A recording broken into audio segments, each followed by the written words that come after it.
Ya, Assalamualaikum warahmatullahi wabarakatuh, Bapak Ibu semua, dan selamat pagi juga Pak Farid. Terima kasih yang sudah hadir bersama kita.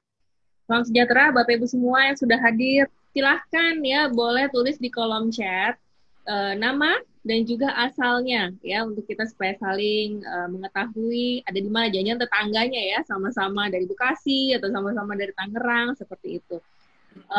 Izin nanti sambil Pak Farid membuka, saya sambil coba live stream lagi nih ke Facebook masih belum berhasil. Sekali lagi saya ucapkan selamat datang, selamat bergabung ya yang baru hari ini mulai join nih ya, ada beberapa saya lihat nomor-nomor nama-nama baru ya. Mudah-mudahan kajian pagi ini kita bisa sama-sama menjemput keberkahan ilmunya dan juga kita bisa semakin meluaskan manfaatnya buat orang-orang di sekitar kita dan tentunya kita bisa membahagiakan lebih banyak orang lagi. Dan ini adalah kajian kita Morning Talks ke-6 ya, menjemput kebahagiaan langit. Dengan tema hari ini kita masih membahas konsep rezeki, di mana kemarin kita sudah sebelumnya membahas mengenai rezeki halal non halal, rezeki yang berkah atau belum berkah gitu ya. Ini kita lebih perdalam lagi materi rezeki-rezeki apa, bagaimana datangnya supaya kita lebih paham dan lebih bisa untuk menjemput kebahagiaan langit, menjemput rezeki untuk kita sekeluarga. Nah, untuk acara ini diselenggarakan oleh Pradita Consulting. Ini kita bergerak di bidang sosial yang mengajak tentunya dengan narasumber seorang certified trainer magnet rezeki ya, yaitu Pak Farid Oladi ya. Kebetulan juga di sini banyak teman-teman member magnet rezeki ya.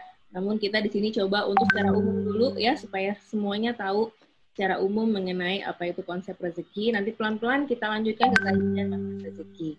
Dan beliau ini adalah juga certified career dan talent management, certified hypnotherapist ya, dan juga seorang vice president ya di multinational company. Terima kasih sekali Pak Farid berkenan untuk berbagi dengan kita semua ya di waktu-waktu sibuknya setiap pagi di booking nih, makanya ya supaya kita bisa sama-sama belajar dari beliau. Kemudian beliau juga seorang trainer, advisor, konselor ya. Dengan pengalaman training ya yang sangat baik sekali nih ya, karena tentu saja dengan pengalaman beliau berpuluh-puluh tahun mungkin ya di dunia ini kelapa sawit ya, perkebunan kelapa sawit, tentunya banyak hal yang bisa kita pelajari. Bapak Ibu semuanya, kita akan melanjutkan dengan sesi hari ini, yaitu terkait dengan konsep rezeki, ya lebih mendalam lagi, ternyata konsep rezeki itu ada 8 arah mata anginnya ya, ada 8 penjuru kita bisa dapatkan. Nah, ini nanti akan dijelaskan lebih lanjut oleh Pak Farid, apa saja, mudah-mudahan waktu ini ya, karena kebetulan juga pertanyaannya tidak terlalu banyak, tentunya mudah-mudahan semuanya bisa tercover untuk dijelaskan oleh Pak Farid. Baik Pak Farid, saya persilakan untuk melanjutkan sesi pagi ini. Baik, terima kasih Mbak Anggi dengan Pradita Consulting-nya. Assalamualaikum warahmatullahi wabarakatuh. Waalaikumsalam warahmatullahi wabarakatuh. Alhamdulillah, bismillah, alhamdulillah, salatu wassalamu ala rasulillah, Sayyidina Muhammadin, wa ala alihi wa sahbihi wa mawalah, la hawla wa la quwata illa billah. Asyhadu an la ilaha illallah wahdahu la syarikalah, wa asyhadu anna Muhammadan abduhu wa rasuluhu la nabiyya ba'dah. Allahumma sholli ala Muhammad wa ala ali Sayyidina Muhammad. Qala rabbi shrah li sadri wa yassir li amri wahlul 'uqdatam min lisani yafqahu qawli. Qala Allah Ta'ala fil Qur'anil Karim, a'udzu billahi minasyaitonir rajim. Ya ayyuhalladzina amanu ittaqullaha haqqa tuqatih wa la tamutunna illa wa antum muslimun. Bapak dan Ibu, rekan-rekan hadirin rahimakumullah. Seperti biasa, marilah kita panjatkan puji dan syukur kehadirat Allah Subhanahu wa taala yang telah memberikan kehidupan kepada kita begitu indah, begitu nikmat, begitu banyak sekali kesempurnaan yang kita terima pada hari ini, pada kehidupan kita masa lalu dan insya Allah juga ke depan, sekiranya kita masih tetap berada dalam koridor keimanan dan keislaman kita kepada Allah Subhanahu wa taala. Kemudian sholawat dan salam senantiasa kita sanjungkan kepada junjungan kita Rasulullah Muhammad SAW beserta keluarganya, beserta sahabat-sahabatnya, dan tentunya kita juga sebagai umat Rasulullah di akhir zaman ini, dan kita berharap kepada Allah semoga kelak di yaumil akhir Rasulullah Shallallahu Alaihi Wasallam memberikan syafaat kepada kita. Amin, amin ya Allah ya Rabbal Alamin.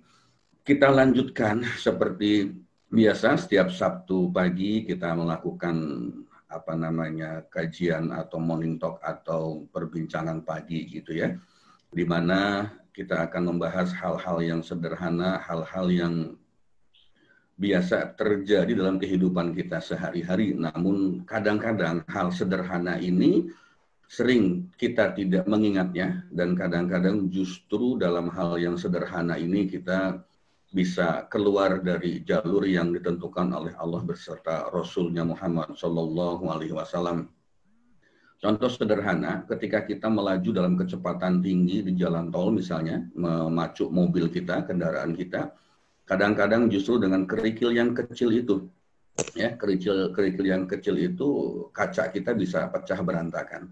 Atau kita sedang berjalan, sedang berlari, justru kadang-kadang kita tidak melihat ada kerikil kecil yang terinjak oleh kaki kita, dan kemudian bisa jadi telapak kaki kita itu berdarah. Ini gambaran hal-hal kecil, hal-hal sederhana, hal-hal yang tampaknya sudah biasa terjadi dalam kehidupan kita sehari-hari, justru yang seperti itulah yang memungkinkan untuk membuat hidup kita ini keluar dari jalurnya. Bapak dan Ibu, seperti biasa, sebelum kita lanjutkan dengan acara kita, mari kita sama-sama berdoa kepada Allah. Semoga Allah senantiasa memberikan hidayah berkah kepada kita. Mari kita sama-sama membaca Al-Fatihah. Al-Fatihah. A'udzubillahi minasyaitonirrajim. Bismillahirrahmanirrahim. Alhamdulillahirabbil alamin arrahmanirrahim maliki yaumiddin. Iyyaka na'budu wa iyyaka nasta'in. Ihdinas shiratal mustaqim. Shiratal ladzina an'amta 'alaihim ghairil maghdubi 'alaihim waladdallin. Amin. Ya Allah ya Rabb, kepada semua orang yang hadir dalam kajian ini beserta keluarganya, limpahkanlah nikmat sehat kepada mereka ya Allah. Luaskan rezekinya, sempurnakan kebaikannya, berkahi usianya dan mudahkan segala urusan mereka. Bahagiakan dan muliakanlah hidupnya. Ya Allah, kami juga bermohon kepadamu, mudahkanlah kami dalam proses belajar ini, mudahkanlah kami dalam menerima ilmu ini, dan mudahkanlah kami tentu di dalam proses untuk mengimplementasikannya dalam kehidupan kami sehari-hari. Amin, amin ya Allah ya Rabbal Alamin.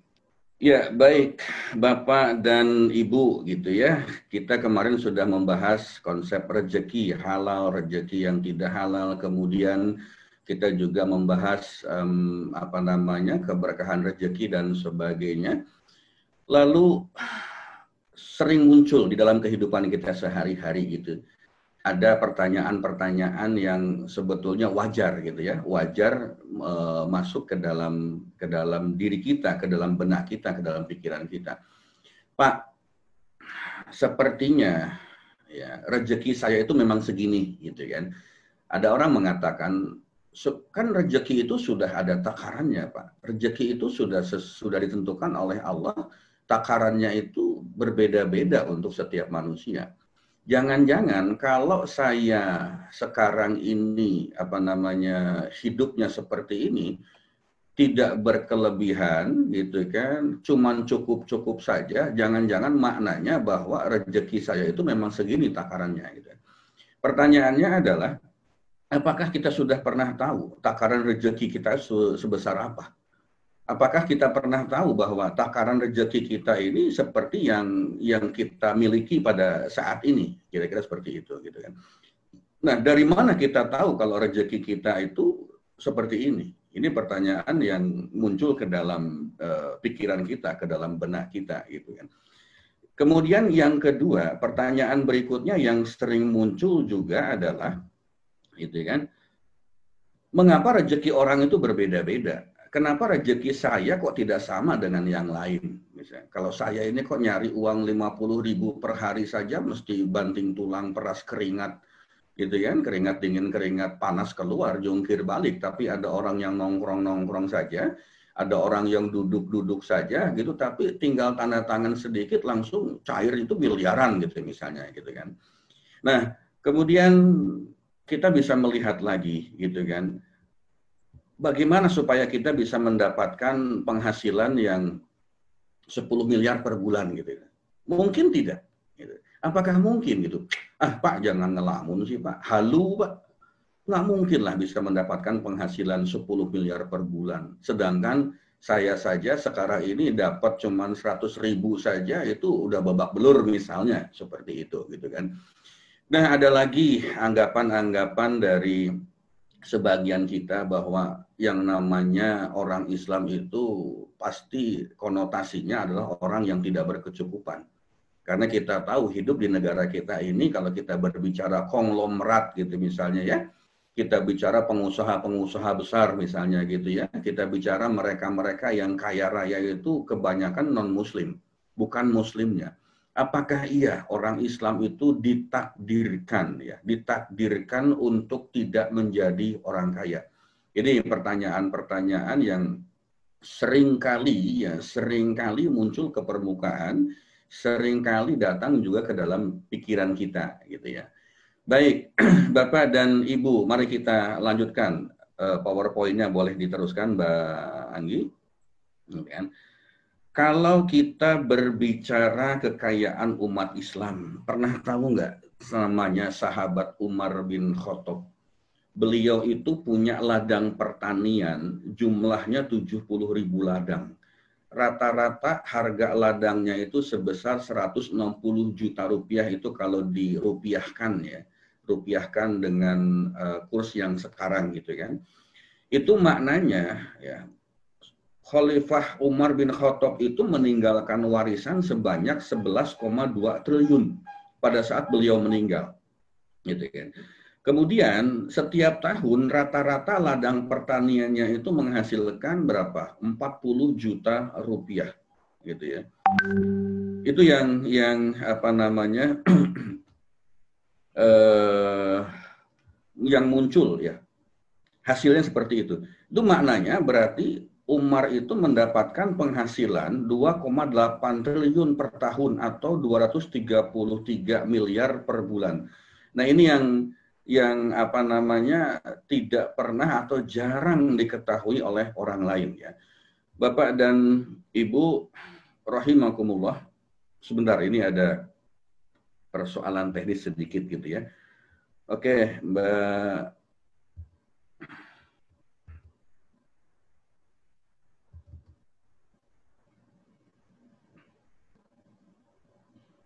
Oke.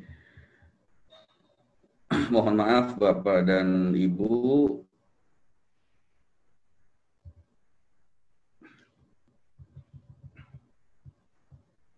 Nah, kita lanjutkan gitu kan. Kemudian kalau kita melihat kekayaan sahabat Nabi lainnya gitu ya. Ada yang namanya Abdurrahman bin Auf, memiliki harta sebesar 6,2 triliun rupiah. Ada Zubair bin Awam memiliki harta sebesar 3,5 triliun. Ada Utsman bin Affan memiliki harta sebesar 2,5 triliun. Ya, ini triliunan gitu hartanya itu. Bahkan kalau kita berbincang tentang Utsman bin Affan, salah satu sahabat Nabi yang kaya raya ini, gitu kan, beliau itu mewariskan sumur yang sampai sekarang itu masih menghasilkan air. Kemudian juga beliau itu, almarhum ini, masih memiliki rekening yang sampai sekarang masih aktif rekeningnya. Ya, beda dengan kita. Kalau beliau itu orangnya sudah wafat, orangnya sudah meninggal, tapi rekeningnya masih hidup. Kalau kita orangnya masih hidup, tapi rekeningnya sudah wafat duluan. Itu bedanya dengan kita. Ini menggambarkan, mencontohkan kepada kita bahwa sebetulnya umat Islam itu harus kaya. Umat Islam itu wajib kaya. Gitu. Umat Islam itu harus memiliki harta yang banyak. Kenapa? Karena kalau tidak memiliki harta yang banyak, lalu bagaimana kita berbagi dengan orang lain? Lalu bagaimana kita bisa menjalankan ibadah? Salah satu ibadah yang memerlukan harta yang nilainya besar, contoh adalah ibadah haji. Tidak mungkin kita bisa melakukan ibadah haji kalau kita nggak punya uang. Tidak mungkin kita bisa memelihara anak yatim kalau kita tidak memiliki harta. Nah, inilah yang seharusnya menjadi satu perhatian kita gitu lah. Bahwa umat Islam itu harus kaya, umat Islam itu harus punya harta gitu kan. Bahkan di dalam sejarah dikatakan bahwa umat Islam itu menguasai dunia selama 700 tahun ya. Menguasai dunia selama 700 tahun, lalu kemudian sekarang ini terbalik ya. Jadi umat Islam itu menjadi satu bagian yang belum menguasai dunia, bahkan mungkin barangkali dikatakan dikuasai oleh dunia. Nah, Bapak dan Ibu rahimakumullah gitu kan. Kemudian bagaimana caranya rezeki itu datang kepada kita? Rezeki itu datang kepada kita itu seperti halnya hujan yang turun dengan sangat lebat. Hujan yang lebat. Allah itu memberikan rezeki kepada kita. Ibaratnya atau seperti menurunkan hujan yang sangat lebat kepada kita. Seharusnya kalau kita terkena hujan lebat, berarti tubuh kita itu basah kuyup. Mestinya seperti itu. Maknanya apa? Kalau Allah menurunkan hujan lebat kepada kita, kemudian kita basah kuyup, itu berarti bahwa sebetulnya kita itu harusnya hidup bergelimang harta. Seharusnya kita itu memiliki kekayaan yang luar biasa, basah kuyup dengan harta, basah kuyup dengan materi. Tetapi kenapa rezeki orang itu tidak sama gitu? Padahal ketika Allah menurunkan hujan, mestinya semua orang itu basah kuyup gitu. Mestinya semua orang itu kebagian dengan harta yang melimpah. Kenapa? Karena ternyata ya kalau kita ingin menghindari hujan supaya diri kita tidak basah, kita menggunakan payung. Ini gambar ilustrasi yang sederhana sekali gitu kan. Dengan menggunakan payung itu bermakna bahwa kita tidak akan basah kuyup. Dengan adanya payung, dengan adanya tirai, atau dengan adanya perisai itu bermakna bahwa rezeki kita itu tidak banyak, rezeki kita itu tidak banjir gitu kan. Nah ini yang akan kita coba lihat. Lalu kemudian Allah itu memberikan rezeki dari 8 arah mata angin. Ini ilustrasi yang lainnya gitu ya.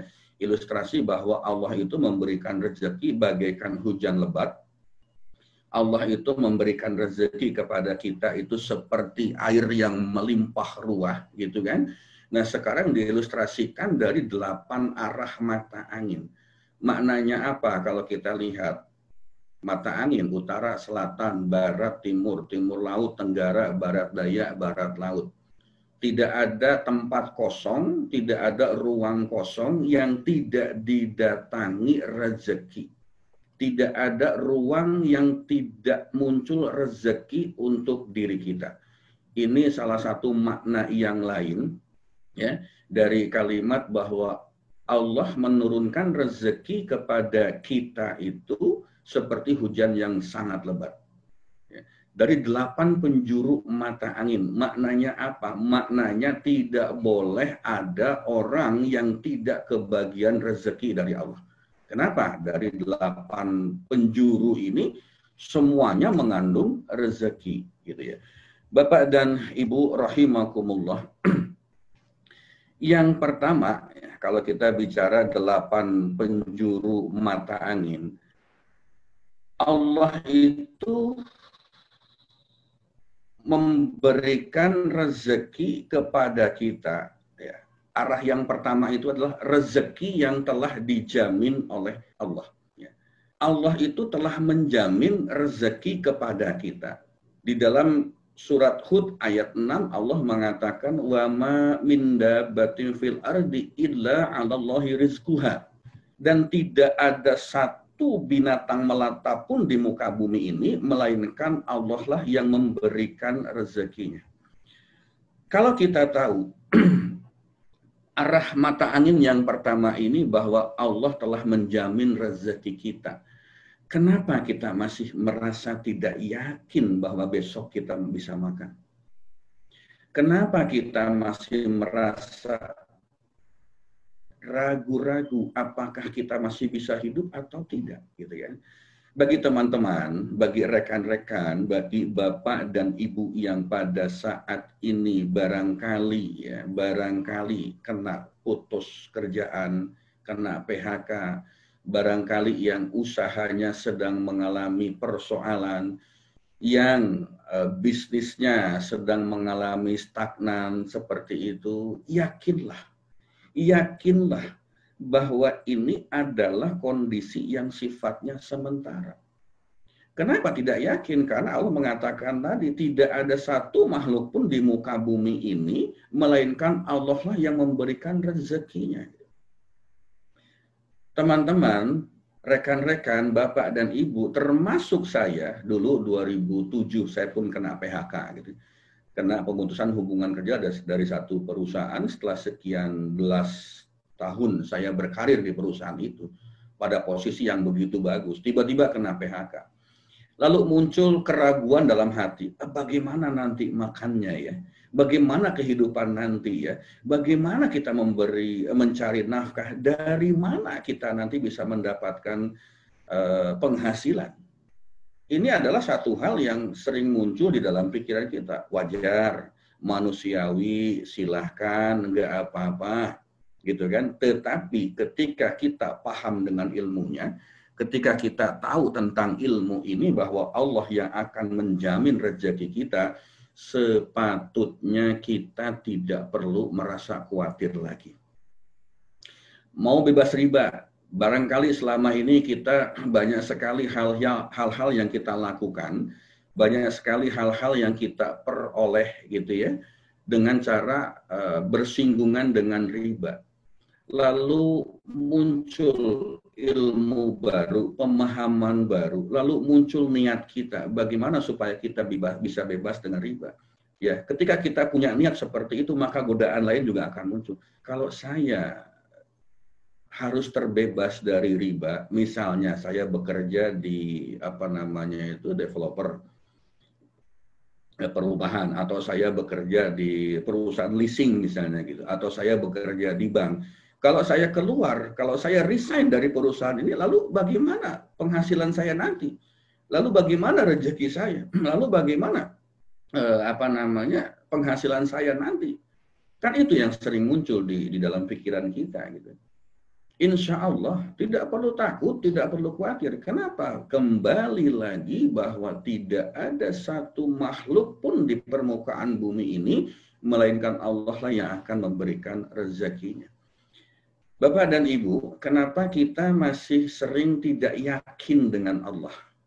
Kenapa kita masih sering ragu-ragu kalau kita keluar dari jalan yang tidak diridhoi Allah itu, apakah kita masih bisa hidup atau tidak? Kenapa? Karena kita lebih sering berpikir bahwa yang namanya rezeki itu datangnya dari bos kita, bukan dari Allah. Kita berpikir bahwa gaji kita itu datangnya dari perusahaan, bukan dari Allah. Ya, kita sering berpikir bahwa apa yang kita dapatkan untuk kehidupan sehari-hari kita itu datangnya dari perusahaan tempat kita bekerja, bukan dari Allah.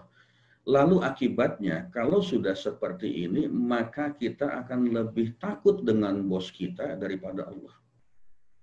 Ya, kita akan meninggalkan kewajiban kita kepada Allah karena urusan pekerjaan. Tanggung, ini kerjaannya tinggal sedikit lagi. Padahal waktu sholat zuhur itu sudah mendekati akhir. Ya. Sedikit lagi, saya selesaikan dulu, padahal waktu sholat asar itu sudah hampir mendekati azan maghrib. Kenapa kita masih sering berpikir seperti itu? Kenapa kita masih melakukan hal-hal yang seperti itu? Karena kita berpikir bahwa pekerjaan kita kepada bos kita, pekerjaan kita kepada perusahaan kita, itulah yang nanti akan menyebabkan turunnya gaji, yang akan menyebabkan keluarnya gaji, penghasilan untuk kehidupan kita sehari-hari. Kita lupa yang mengatur rezeki itu adalah Allah. Bos kita, perusahaan kita itu adalah perantara saja. Ya, kenyataannya ya, banyak terjadi, sering kali terjadi Ketika perusahaannya tutup, ketika perusahaannya bangkrut, toh tetap kita bisa makan, toh tetap kita bisa hidup, gitu kan?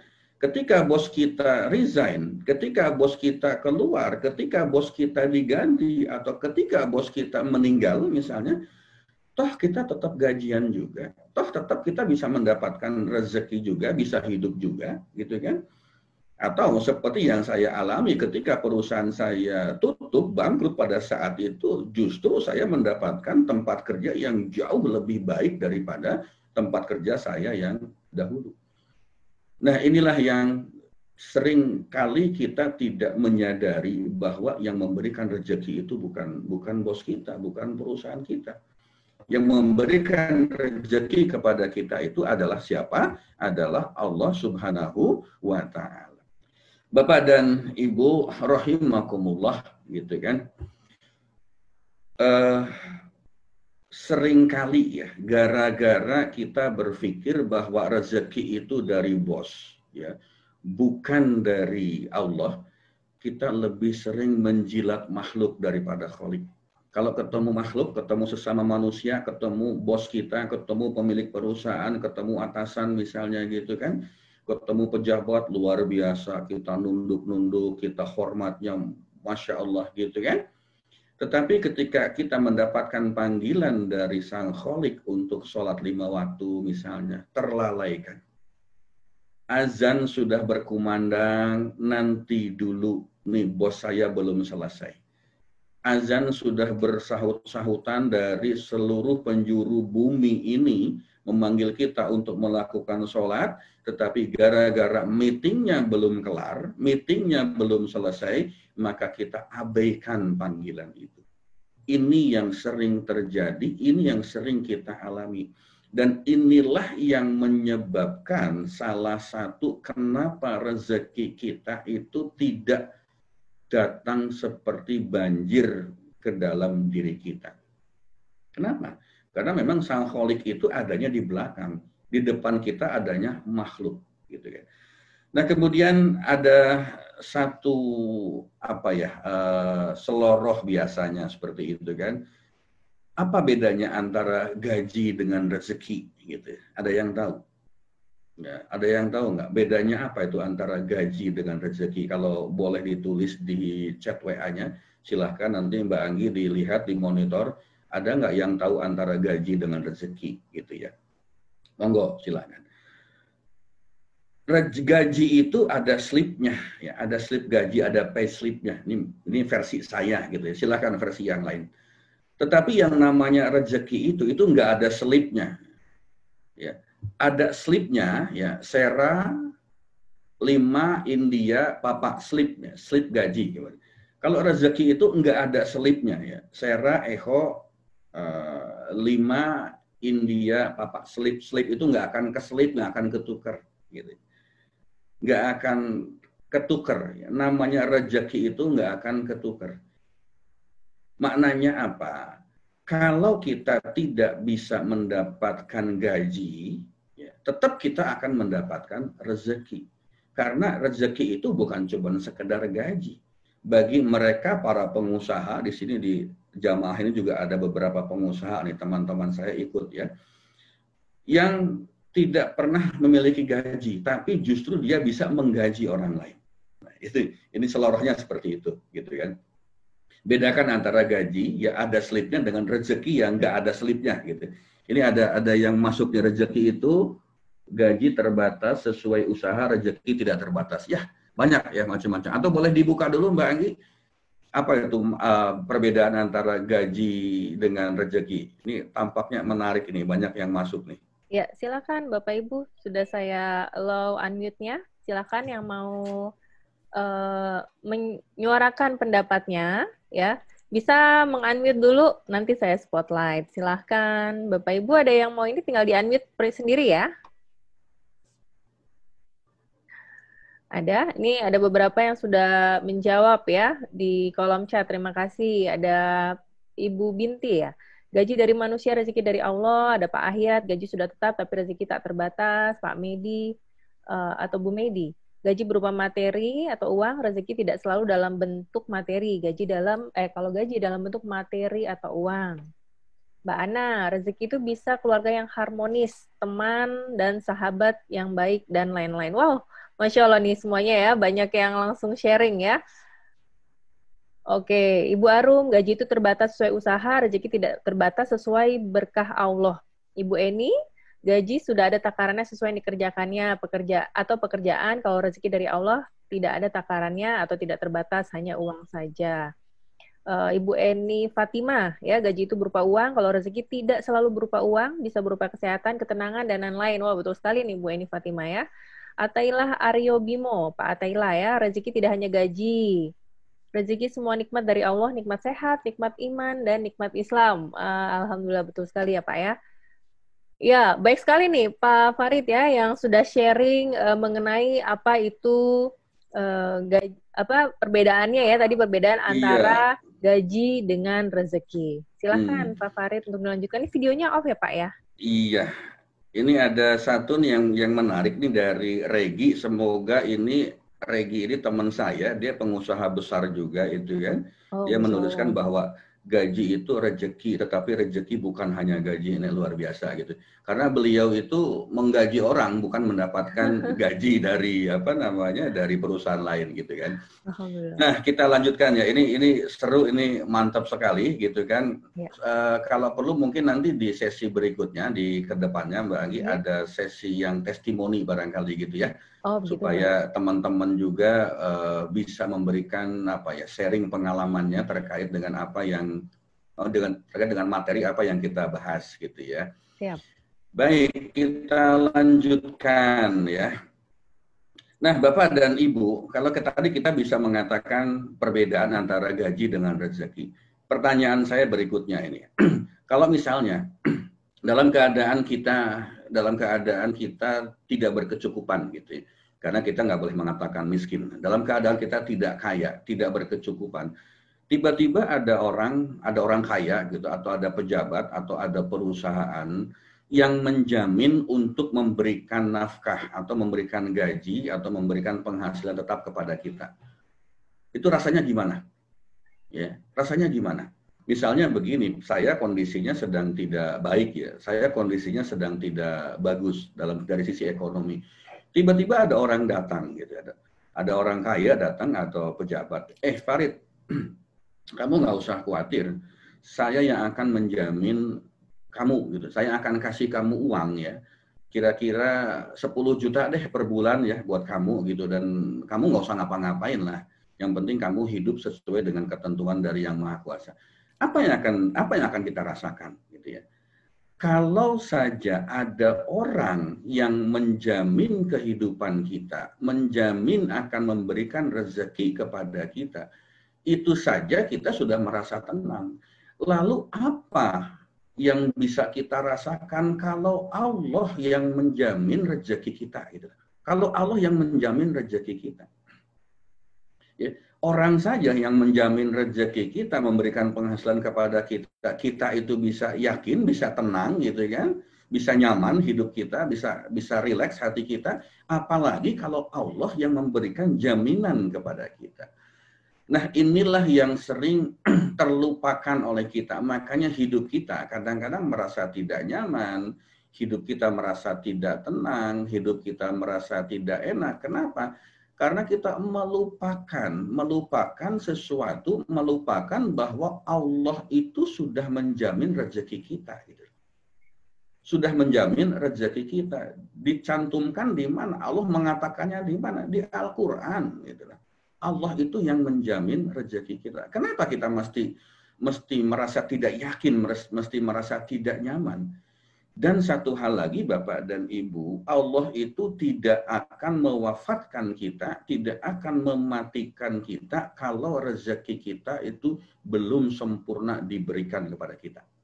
Kita nggak akan mati kalau rezeki kita belum disempurnakan oleh Allah untuk diri kita sendiri. Nah, ini jaminan yang kedua gitu ya. Jadi tenang saja, hidup itu nyaman saja, hidup itu enak-enak saja gitu kan. Belum sampai ke situ. Kemudian kalau kita melihat ya tadi, kalau kita baca kemarin di copywriting-nya Perdita Consulting, bagaimana cara cecak mencari rezeki, mencari makan. Kebayang nggak sih cecak itu dia merayap di dinding. Makanan cecak itu adalah nyamuk. Nyamuk itu hidupnya, cara hidupnya dengan terbang. Sementara cecak itu tidak memiliki sayap dan tidak mungkin terbang. Kebayang nggak sih bagaimana Allah itu memberikan makanan kepada cecak, makanannya berupa nyamuk. Logika berpikir manusianya nggak masuk. Satunya terbang, satunya merayap. Tetapi Allah memberikan rezeki. Tetapi cecak itu masih bisa makan nyamuk, gitu kan. Kebayang nggak bagaimana cara burung mendapatkan makan? Bagaimana cara elang laut berburu ikan, gitu kan. Kita juga sering melihat bagaimana orang yang tidak waras, gelandangan, masih bisa tetap makan. Walaupun dalam bentuk kalau mereka itu mengais-ngais sampah, mengais-ngais sisa makanan, gitu kan.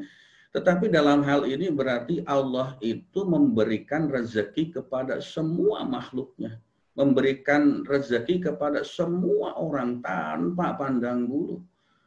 Alhamdulillah kalau ada orang yang membuang makanan. Alhamdulillah kalau ada orang yang kelebihan makanan sehingga makanannya dibuang. Dan itulah yang disiapkan oleh Allah untuk siapa? Salah satunya untuk para gelandangan barangkali. Salah satunya untuk ayam, untuk kucing, untuk tikus, dan sebagainya. Begitulah cara Allah membagikan rezekinya kepada kita. Nah, kalau tadi pertanyaan muncul, ya Allah melapangkan rezeki bagi sebagian orang. Kenapa? Kenapa rezeki itu, kenapa rezeki antara satu dengan yang lainnya itu tidak sama? Kalau tadi dikatakan bahwa Allah lah yang menjamin rezeki kita. Ya, wa ma min dabbatin fil ardi illa 'alallahi rizquha. Tidak ada satu binatang pun di muka bumi ini, tidak ada satu makhluk pun di muka bumi ini, melainkan Allah lah yang memberikan rezekinya. Tetapi kenapa Pak rezekinya kok tidak sama? Saya dengan teman saya tidak sama. Teman saya dengan temannya lain juga tidak sama. Bahkan untuk saudara kandung pun tidak sama, gitu kan? Ya, karena Allah melapangkan rezeki bagi sebagian dan menyempitkan rezekinya bagi sebagian. An-Nahl 71, wallahu faddala ba'dakum ala ba'din fil rizki. Dan Allah melebihkan sebagian kamu dari sebagian yang lain dalam hal rezeki. Ini ketentuan Allah yang mengatur. Allah tidak akan memberikan rezeki itu sama gitu. Ada orang yang begitu kaya raya, begitu luar biasa, duduk anteng aja tiba-tiba uangnya datang gitu kan. Tetapi ada yang mesti babak belur gitu kan, mesti banting tulang, tetapi rezekinya cuma segitu-gitu aja. Itu ayat yang pertama. Ayat kedua di Al-Ankabut ayat 62. Allahu yabsutur rizqa liman yasha'u min ibadihi wa yaqdirulah innallaha bikulli syai'in alim. Allah melapangkan rezeki bagi siapa yang dikehendakinya di antara hamba-hambanya, dan dia pula yang menyempitkan baginya. Sesungguhnya Allah maha mengetahui kepada segala sesuatu. Allah yang sangat tahu dengan diri kita. Allah yang sangat tahu dengan kehidupan kita. Kenapa saya diberikan harta tidak banyak? Kenapa orang lain diberikan harta atau materi yang banyak? Gitu ya. Bapak dan Ibu, bisa jadi ya, tidak dilapangkannya rezeki untuk seseorang karena bisa jadi rezekinya itu membawa seseorang ke dalam perbuatan maksiat dan dosa. Bisa jadi. Kalau seorang diberikan kelapangan rezeki, lalu dia bisa jadi lupa diri. Bisa jadi hidupnya malah nggak karu-karuan. Ya. Ini ada satu kisah, gitu kan? Satu kisah di zaman Nabi Musa, terkenal, bahkan sekarang disebut dengan, bukan disebut ya, kisahnya ini menjadi salah satu, apa bahasanya, harta karun lah gitu. Kisah Korun ya. Korun itu awalnya adalah orang miskin ya. Kemudian dia meminta Nabi Musa untuk berdoa kepada Allah supaya Allah memberikan rezeki yang berlimpah kepadanya. Awalnya miskin, kemudian awalnya masih ibadahnya rajin kepada Allah, kemudian setelah didoakan oleh Nabi Musa, dia menjadi seorang yang kaya raya luar biasa. Kalau sekarang ada orang kaya konglomerat, ya, kemudian cara hidupnya itu misalnya itu jauh dari Allah, sebetulnya zaman dulu udah ada, ya. Korun itu sudah kayanya luar biasa, kekayaannya itu luar biasa, gitu kan? Apa yang terjadi dengan kisah Korun ini, gitu kan? Setelah dia kaya, lalu dia lupa kepada Allah. Lalu dia menjauh dari Allah, tidak dekat dengan Allah. Dan apa yang terjadi? Kemudian Allah membenamkan Korun beserta seluruh hartanya ke dalam bumi. Sehingga kalau zaman sekarang, kalau kita menemukan sesuatu di dalam bumi, di dalam tanah, itu disebut dengan harta karun. Ini ceritanya seperti itu. Ada lagi satu cerita, ini kejadian yang nyata gitu kan. Saya bekerja, alhamdulillah, punya kantor di The Plaza, ya, Plaza Indonesia. Ini adalah Plaza Indonesia ini berada di Bundaran HI Jalan Tamrin, ini pusat ekonominya Indonesia lah gitu kan. Puncaknya dari pusat ekonomi gitu. Barang-barang yang ada di sana itu adalah barang-barang yang mahal gitu ya.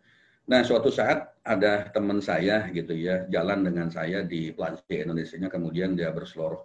Karena di situ adalah tempat belanja premium ya, kelas-kelas tinggi, tentu yang datang itu juga penampilannya luar biasa gitu.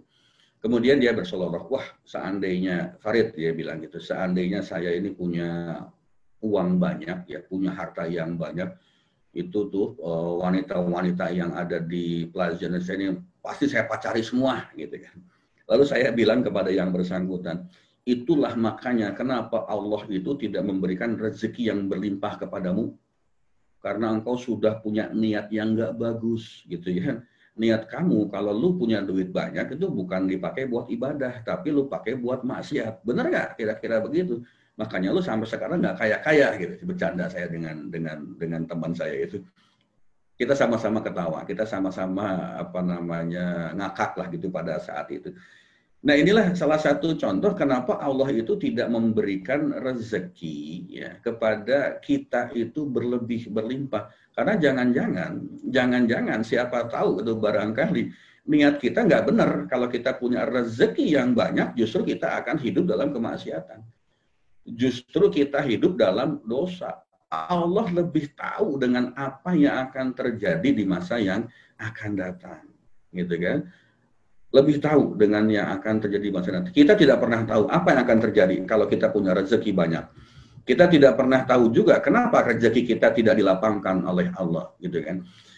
Tetapi ada juga yang dilapangkan rezekinya oleh Allah, gitu kan. Dibanyakan rezekinya Allah, diberikan rezeki yang melimpah ruah oleh Allah, karena dengan kelapangan rezekinya itu, maka dia bisa menjadi manfaat bagi orang lain.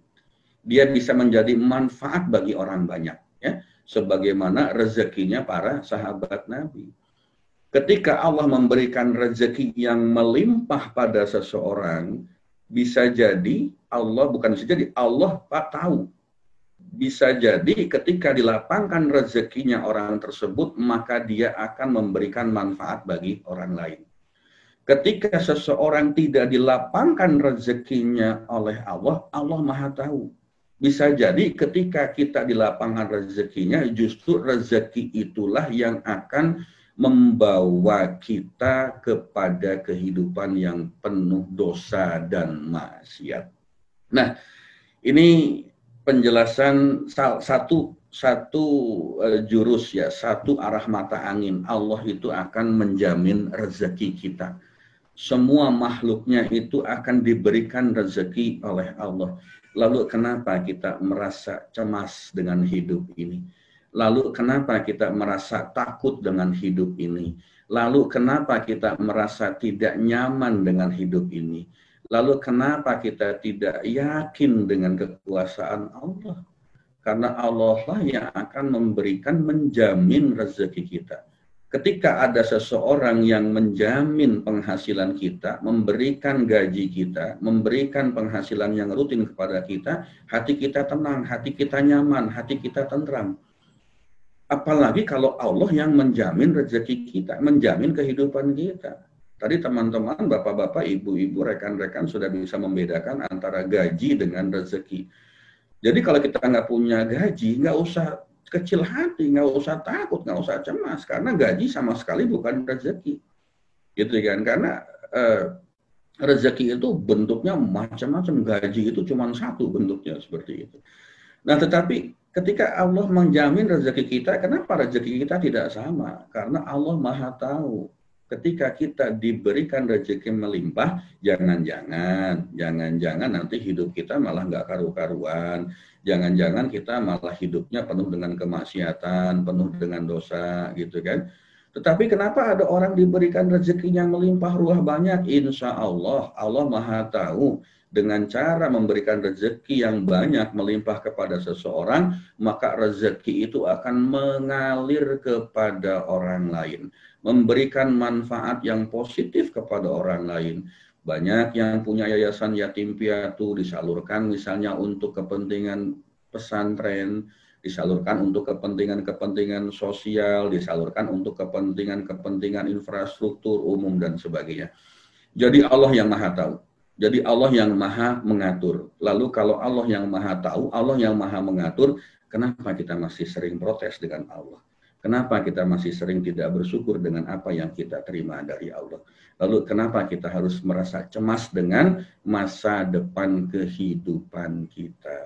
Ya, barangkali ini Mbak Anggi, waktu sudah menunjukkan pukul 6:58 ya, jadi tinggal 2 menit untuk sampai ke pukul 7. Seperti biasa kita berkomitmen dengan 1 jam saja gitu ya, dari jam 6 sampai jam 7, karena insya Allah banyak jamaah juga yang punya kepentingan, apalagi ini long weekend nih, Sabtu, Minggu, Senin libur.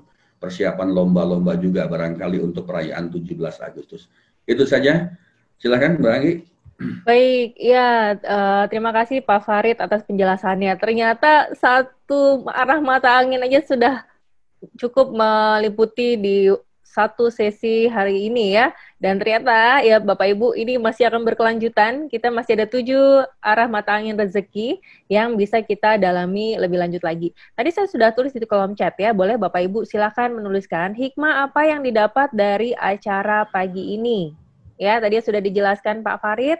Jadi hikmah apa yang sudah didapat oleh Bapak Ibu semuanya. Kita coba ada interaksi ya biar lebih aktif ya. Jadi Bapak Ibu tidak hanya mendengarkan, tapi kita juga mau tahu aspirasi dari Bapak Ibu semuanya. Baiklah, Pak Farid, selanjutnya berarti kita masuk ke doa bersama ya Pak Farid sebelum menutup ya.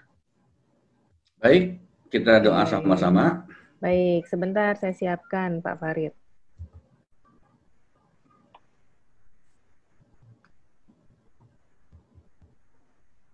Ya. Silahkan Pak Farid bisa dimulai.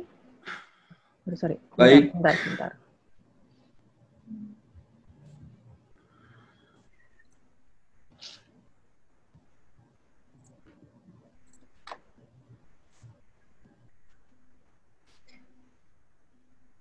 Ya, silakan Pak Farid. Baik, Bapak dan Ibu hadirin rahimakumullah. Seperti biasa ya, sebelum kita menutup acara ini, mari kita sama-sama berdoa kepada Allah sebagai salah satu bentuk rasa syukur karena kita masih diberikan kenikmatan yang melimpah dari Allah Subhanahu wa taala, termasuk kenikmatan rezeki yang kita miliki pada saat ini. Innallaha wa malaikatahu yusholluna 'alan nabi ya ayyuhalladzina amanu shollu 'alaihi wa sallimu taslima. Ya Allah, sungguh aku memohon kepadamu ilmu yang bermanfaat bagi diriku dan bagi orang lain. Memohon kepadamu rezeki yang halal dan amal yang diterima di sisimu dan mendapat ganjaran yang baik darimu ya Allah.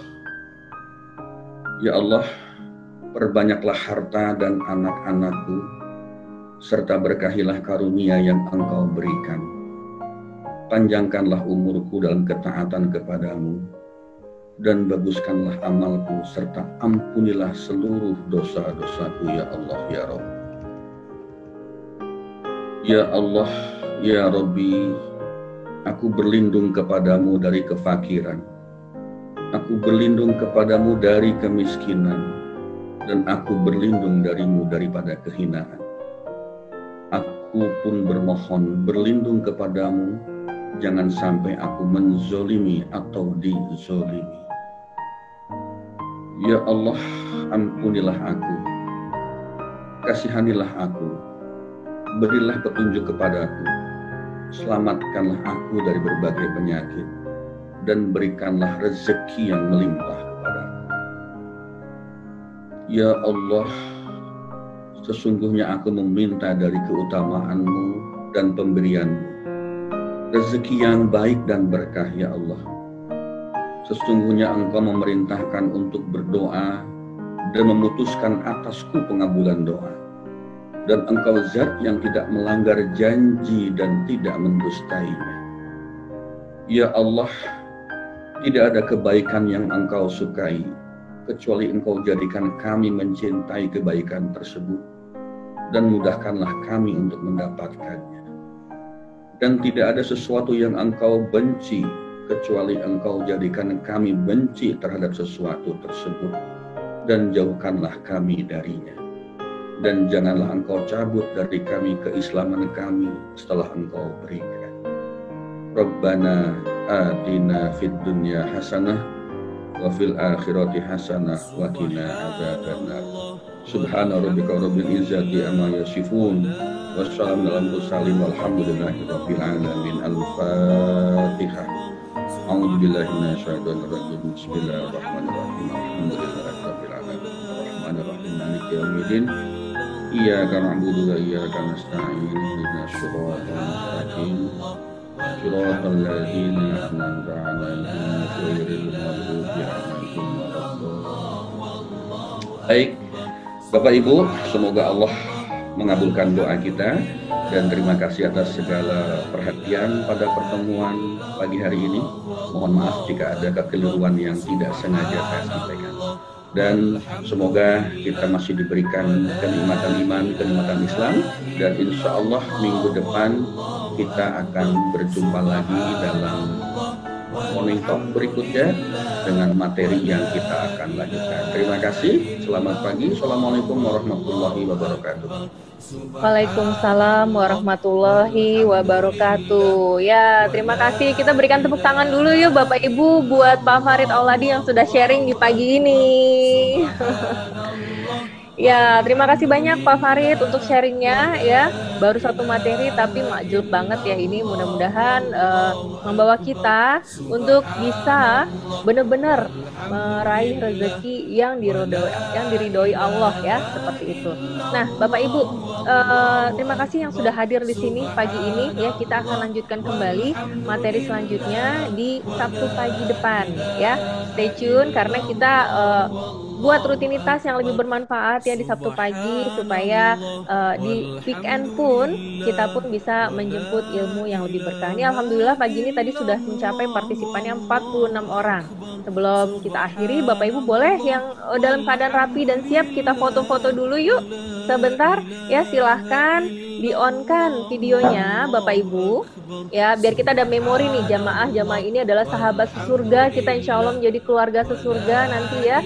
Saling mengingatkan bahwa yakin bahwa kita semua hadir di sini belajar ilmu Allah ya, dan tentunya untuk menjadi pribadi yang lebih baik ya. Baik, sudah mulai on ya kita. Oke, saya full screen-kan dulu dan nanti akan saya screenshot ya untuk kajian pagi ini. Terima kasih yang sudah hadir. Kita bagaimana nih gayanya ya Pak Farid ya, asiknya. Seperti biasa kita memohon pada Allah. Kita mohon pada Allah ya. Jadi tangannya diginiin ya Bapak Ibu, silahkan sambil saya screenshot. 1, 2, 3. Ya, silakan Pak Ahyar, Ibu Robihah. Oke. Satu lagi karena ini ada 2 layar, silahkan. 1, 2, 3.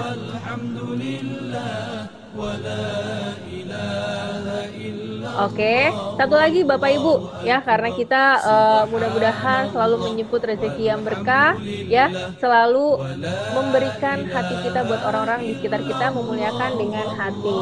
Yuk. hati ya, dengan hati. Oke, 1, 2, 3. Dan kita jumpa lagi esok hari ya di waktu yang sama. Saya ucapkan selamat berakhir pekan, selamat menikmati waktu bersama keluarga, memuliakan dan mudah-mudahan Allah limpahkan karunia-Nya, nikmatnya dan membahagiakan Bapak Ibu semuanya. Hari kata saya ucapkan terima kasih. Sampai jumpa minggu depan. Wassalamualaikum warahmatullahi wabarakatuh. Wallahu akbar. Subhanallah walhamdulillah.